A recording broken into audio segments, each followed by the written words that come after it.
আমাদের জাতির পিতা বঙ্গবন্ধু শেখ মুজিবুর রহমান বলেছেন, বিগত ফ্যাসিস্ট রেজিমের সাথে ইসকনের রসায়ন বেশ ভালো ছিল। সে সময়ের শিক্ষামন্ত্রী নফেল ইসকনের স্বীকৃত সদস্য হিসেবে নিজেকে পরিচয় দিতে গর্ববোধ করত।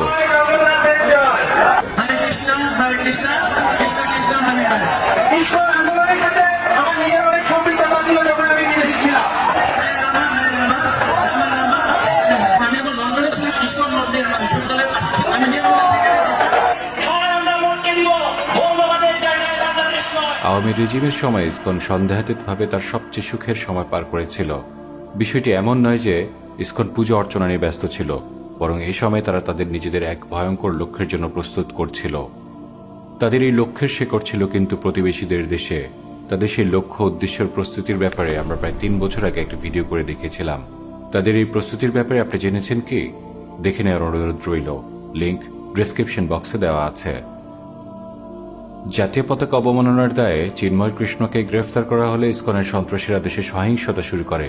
এই হাঙ্গামা উত্তপ্ত হয়ে ওঠে প্রকাশ্যে দিনে দুপুরে একজন সরকারি আইনজীবীকে হত্যা করে ফেলার ঘটনায়। ইসকন এবং পাশের দেশের গেরুয়া সন্ত্রাসীদের পরিকল্পনা ছিল দেশে দাঙ্গা বেঁধিয়ে দেওয়া, কিন্তু আমাদের মুসলিম জনগোষ্ঠী তাদের ফাঁদে পা দেননি। আপাতত কিছু সময়ের জন্য হলেও দেশ ভয়ঙ্কর এক দাঙ্গা রক্তক্ষয়ী সংঘর্ষ থেকে বেঁচে গেল বটে, কিন্তু এখানেই কি শেষ? আমাদের এই বাংলাদেশ কি নিরাপদ? আমরা কি ইসকন থেকে নিরাপদ?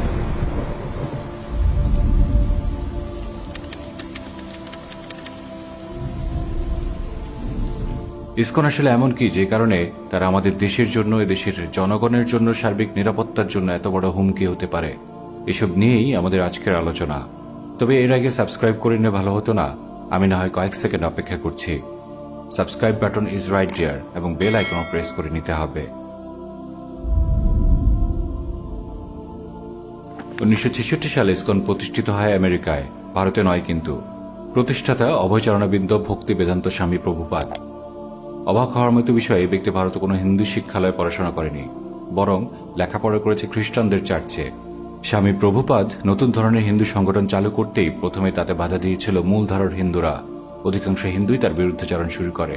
তাই শুরুতে ধর্মীয় আবেশে জন্ম নেওয়া এই সংগঠনটি খুব বেশি দিন আর নিরীহ সংগঠন হিসেবে ছিল না, বরং তা আন্তর্জাতিক পরিমণ্ডলে ভারতের জন্য পুরোদস্তুর রাজনৈতিক লবি কিংবা এজেন্ডা বাস্তবায়নকারী সংগঠনে পরিণত হয়। ইসকন মূলত ভারতের সফট পাওয়ার প্রজেকশনের অন্যতম সেরা প্ল্যাটফর্ম হয়ে ওঠে।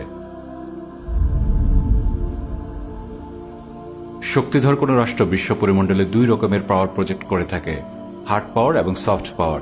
হার্ড পাওয়ার মূলত মিলিটারি অ্যাক্টিভিটিস, অপরদিকে সফট পাওয়ার মিলিটারি সম্পর্কিত নয় বা সেরকম থ্রেট ইম্পোজ করে না, বরং সফট পাওয়ার কোনো দেশের ধর্ম, আদর্শ, শিক্ষা, সংস্কৃতি, সোশ্যাল ডাইনামিক্স এবং পলিটিক্স এসব নিয়ে আস্তে আস্তে কাজ করতে থাকে। এর দ্বারা সে উল্লিখিত দেশের মূলত বুদ্ধিবৃত্তিক, শিক্ষাভিত্তিক, সাংস্কৃতিক পরিমণ্ডলে নিজেদের চিন্তা চেতনা প্রবেশ করিয়ে দেয়। সফট পাওয়ার কখনো কখনো নিজের দেশের হয়ে ওকালতি করে, যা আমাদের কাছে লবি নামেই অধিক পরিচিত। কৃষ্ণ কীর্তন করার উদ্দেশ্যে জন্ম নেওয়া এই সংগঠনটি খুব দ্রুতই ভারতের রাজনৈতিক সফট পাওয়ার, বিশেষ করে আরএসএস এর সফট পাওয়ার প্রজেক্টরে পরিণত হয়।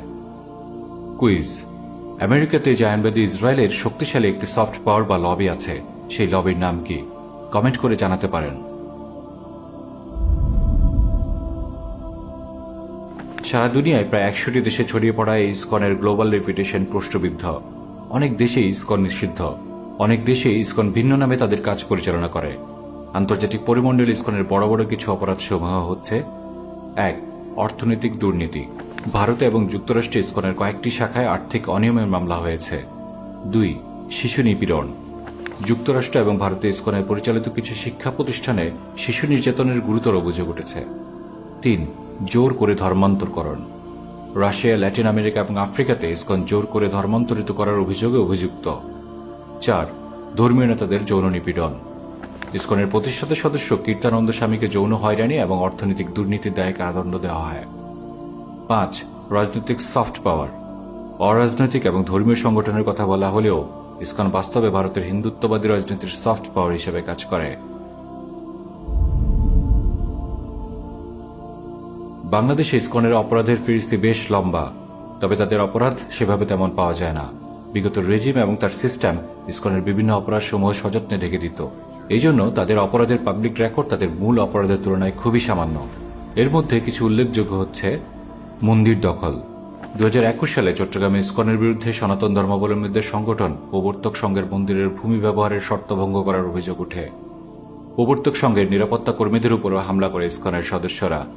এমনকি চুক্তি ভেঙে মন্দিরের জায়গার মালিকানা দাবি করে ইসকন। ইহা কি সাধুর কাজ নাকি সন্ত্রাসীর কাজ?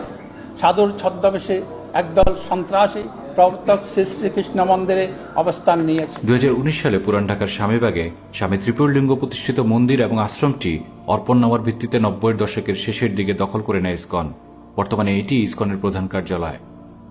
2019 সালেই মালিকানাধীন ভূমিতে গোপনে দেবতার মূর্তি রেখে সেটাকে দেবোত্তর সম্পত্তি দাবি করে সিলেট ইসকন কর্তৃপক্ষের বিরুদ্ধে ভূমি দখল নেওয়ার পায়তারার অভিযোগ করেছিলেন তৎকালীন বিশ্বনাথ উপজেলা আওয়ামী লীগের মুক্তিযুদ্ধ বিষয়ক সম্পাদক শ্রী রঞ্জিত চন্দ্রধর।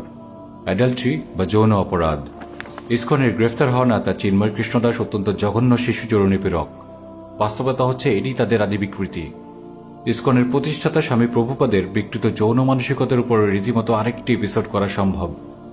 যেমন সে মনে করত, it is a fact that a woman likes a man who is very expert at rape. এমনকি এটির বাংলা উচ্চারণ করতে আমাদের ঘৃণা হয়। এমন অতীত যাদের, তাদের থেকে বিকৃত যৌন নিপীড়ন খুবই স্বাভাবিক। এ ব্যাপারে চিন্ময়ের কিছু কুকীর্তি দেখা যাক। চিন্ময় কৃষ্ণবাবু তো একজন ব্রহ্মচারী এবং পণ্ডিত ধামের অধ্যক্ষ। তোমার সাথে কি ঘটনা হয়েছে? আমাকে মানে রুমের মধ্যে মেসেজ করতে নিয়ে যেত, নিয়ে গিয়ে মানে যে কাজ সমগামী যেটা বলে সেটা করে তো। যদি তোমাকে যদি উপর থেকে বলা হয় যে এই শারীরিক সম্পর্কটা করলে ডিএনএ টেস্ট দিতে হয় যা প্রমাণস্বরূপ, তুমি কি ডিএনএ টেস্ট দিতে প্রস্তুত আছো? হ্যাঁ। আচ্ছা, আমরা যখন মেসেজ করি মহাজের আমি যখন মহাজের মেসেজ করি তখন মহাজের হাতটা শক্ত হয়ে আমার লিঙ্গ দিকে যায়, আমি আবার হাতটা সরাই দিই, আবার লিঙ্গ দিকে যায়, আমার হাতটা সরাই দিই। ওরা রুমে যাচ্ছে, এরপর ওই রুম থেকে গিয়ে কি হচ্ছে ডেকে নিয়ে আসতেছে আবার কোথায় চিন্ময়পুর রুমে ডেকে নিয়ে এসে কি করে মেসেজ করায়। তারপরে ওখানে নানা ধরনের কথা বলে, খারাপ কথা, তোদের কাপড় খুলে ফেল, হ্যাঁ এগুলো কাপড় কিছু বলবি না, এই ধরনের বিষয় নিয়ে বলতো ছেলেদের। আর ছেলেরা কি করতো, এই বিষয়গুলো আমাদেরকে বলতো।